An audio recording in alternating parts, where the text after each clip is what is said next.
अस्सलाम वालेकुम दोस्तों। इस वक्त जहाँ पर पूरी दुनिया में सारी दुनिया के जो मजहबी रहनुमा हो, चाहे फिर वो मुल्ला हो, पंडित हो, पादर हो या और किसी गिरजाघर के साधु वगैरह हो, हर कोई इस वक्त सियासी रहनुमाओं की चापलूसी करने में लगा हुआ है। सारी दुनिया बर्बादी और नशे की तरफ जा रही है। वहीं पर हमारे शहर मालेगांव के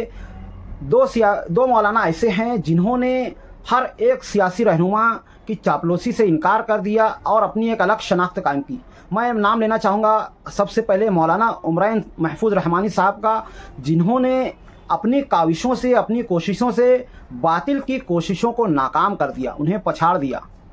शैतानी हर कुव्वत, हर हरबे के खिलाफ गैर सियासी रहकर उन्होंने अपनी खिदमतें अंजाम दी, अपनी कोशिशों को बग़ैर किसी लालच के सिर्फ़ और सिर्फ अल्लाह को राज़ी करने के लिए और उम्मत के लिए, नबी सल्लल्लाहु अलैहि वसल्लम की उम्मत के लिए कोशिशें की और अल्हम्दुलिल्लाह उसके नताइज आपके सामने नज़र आ रहे हैं। जगह जगह जा कर के उन्होंने अपने इस्लाही कमेटी के ज़रिए, अपने सुधार कमेटी के ज़रिए शहर में कोशिशें की, जलसे वगैरह लिए, मीटिंगें वगैरह ली, हर चौक पर जा कर के बच्चों के ज़रिए नशा मुखालिफ रैलियाँ वगैरह चलाई। और इसी तरह से जो कर्जदार हजरात हैं उनके ताल्लुक़ से समाजी वर्करों से मिल करके, शहर के बड़े लोगों से मिल करके उनकी मदद की ताकि खुदकुशी की वारदातें वगैरह बंद हो सके। उनकी इस तरह की कोशिशें, और ख़ास तौर से जो उन्होंने पिछले दिनों जलसा लिया जिसमें हर मसलक के रहनुमाओं को बुला करके शहर की बुराई के ख़िलाफ़ इस्लाह माशरा का एक जलसा लिया गया, मैं समझता हूँ कि बहुत बड़ा कदम है। उनकी जो कोशिशें हैं बग़ैर किसी लालच के, मैं समझता हूँ इस वक्त शहर में शायद ही कोई और कर सकता हो। आज जहाँ पर हर कोई जो है सियासी रहनुमाओं की दलाली करने पर तुला है, मौलाना उमरैन महफूज रहमानी साहब का मैं शुक्रिया अदा करना चाहूँगा कि वो महज खालिस अल्लाह की रज़ा के वास्ते शहर का जो बिगड़ा हुआ माहौल है उसको सुधारने की कोशिश कर रहे हैं। और बहुत ही कम वक्तों में अल्हम्दुलिल्लाह ये उनकी खुलूस नियत की बदौलत है कि अल्लाह तबारक व तआला ने उसके नताइज शहर को दिखाए हैं। हमें ज़रूरत है कि इस तरह के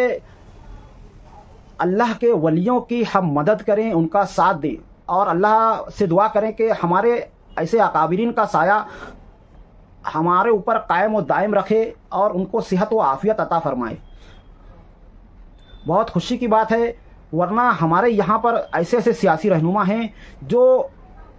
पूरे हिंदुस्तान के ताल्लुक़ से मैं बात कहूँगा और ख़ास तौर से हमारे मालेगांव शहर में भी ऐसा होता है कि जहाँ इलेक्शन आने लगता है ऐसे ऐसे सियासी रहनुमा हैं कि जो नशे का कारोबार करने वालों के पास जाते हैं, 2 नंबरी लोगों के पास जाते हैं, जुआ सट्टा करने वाले लोगों के पास जाते हैं और कहते हैं कि अगर आप चाहते हैं कि आपका धंधा बाकी रहे, सलामत रहे, तो आप हमें वोट दें, क्योंकि अगर हम हार गए तो फिर आपके धंधे पर आंच आएगी। और वाकई में अल्हम्दुलिल्लाह आप देख रहे हैं कि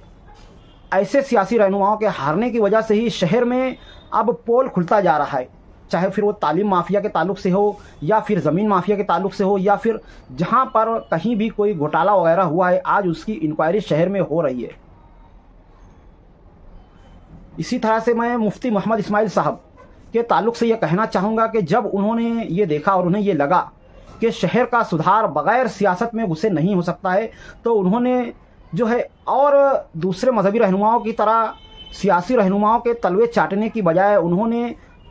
खुद सियासत में कदम रखना मुनासिब समझा और इस ताल्लुक़ से अल्हम्दुलिल्लाह शहर वालों ने भी उनका साथ दिया। आज ये उनकी खुलूस नियत की वजह से ही है कि अल्लाह तबारक व तआला ने उन्हें मुसलसल 2 बार बग़ैर पैसे के जितवाया। जिस तरह से इस मरतबा इलेक्शन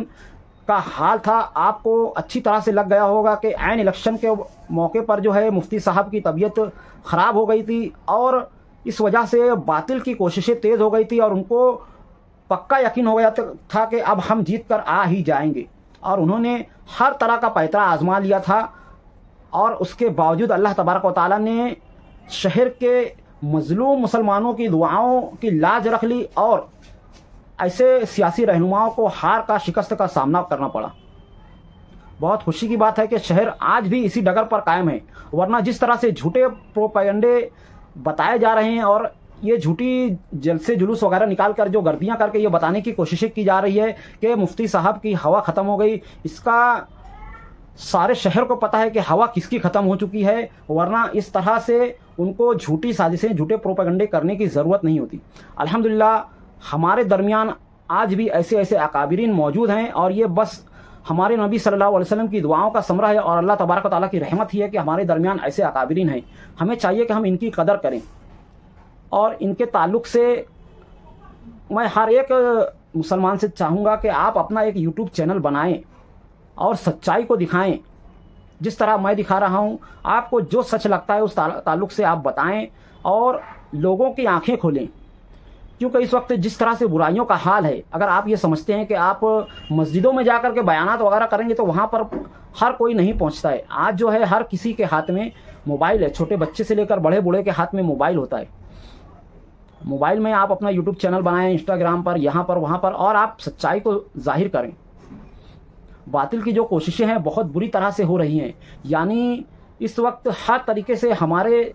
मुस्लिम नौजवानों को, बच्चों को, औरतों को, बूढ़ों को गुमराह करने की कोशिशें की जा रही है। ऐसे वक्त में जब बच्चे घर पर होते हैं उस वक्त कार्टून वगैरह चैनलों पर लगाया जाता है ताकि बच्चे जो है मोबाइल पर, टीवी पर लगे रहें, बने रहें। और जिस वक्त औरतें फारिग औकात होती है ऐसे में सास बहू के सीरियल और प्यार मोहब्बत के सीरियल के जरिए उनको बिगाड़ने की कोशिशें की जाती रहती हैं। और जिस वक्त नौजवान जो है फारिग होते हैं उस वक्त उनके हिसाब से प्रोग्राम वगैरह लगाए जाते हैं। और जहां रात का आधा वक्त गुजर जाता है, रात के 11 के बाद गंदी और फहिश फिल्में और फहिश वीडियोस वगैरह जो है टीवी वगैरह पर, यूट्यूब वगैरह पर और दूसरे सोशल मीडिया पर डाले जाते हैं ताकि हमारे नौजवान नस्लें, जवान नस्लें, बूढ़े हजरात, हर कोई सोने से पहले इस तरह के गंदे प्रोग्राम को देखें और गंदी हरकतें करें, ताकि अगर सोते में आपकी रूह कब्ज़ से अंसरी से परवास कर जाती है, आप की मौत हो जाती है, आपका इंतकाल हो जाता है, तो ऐसे वक्त में आप जो है ईमान पर आपका खात्मा ना हो पाए। बहुत कड़ी साजिशें की जा रही है, बहुत गहराई से इस ताल्लुक से उन्होंने मालूमातें इकट्ठे करके अपने सोर्सेज वगैरह लगा के इस तरह की साजिशें की हुई है। और हमें ज़रूरत इस बात की है कि हम सब खुद अपना एक चैनल बनाएं हर एक सोशल मीडिया अकाउंट पर और उसके ज़रिए सच्चाई को बताएं, ताकि जो लोग मोबाइल का गलत इस्तेमाल करते हैं वो मोबाइल पर इस तरह की वीडियोज़ वगैरह देख करके अल्लाह के हुजूर सच्ची पक्की तौबा कर सकें और हमारे नबी सल्लल्लाहु अलैहि वसल्लम की सुन्नतों पर और कुरान पर अमल करने की कोशिशें कर सकें और हमारा दीन बाकी रहे, ये दुनिया में अच्छाई और भलाई बाकी रहे। इस ताल्लुक से आपका क्या ख्याल है कमेंट में ज़रूर बताएं। तो आज की वीडियो में इतना ही, मिलते हैं अगली वीडियो में, तब तक के लिए खुदा हाफिज़। अस्सलामु अलैकुम व रहमतुल्लाहि व बरकातुहू।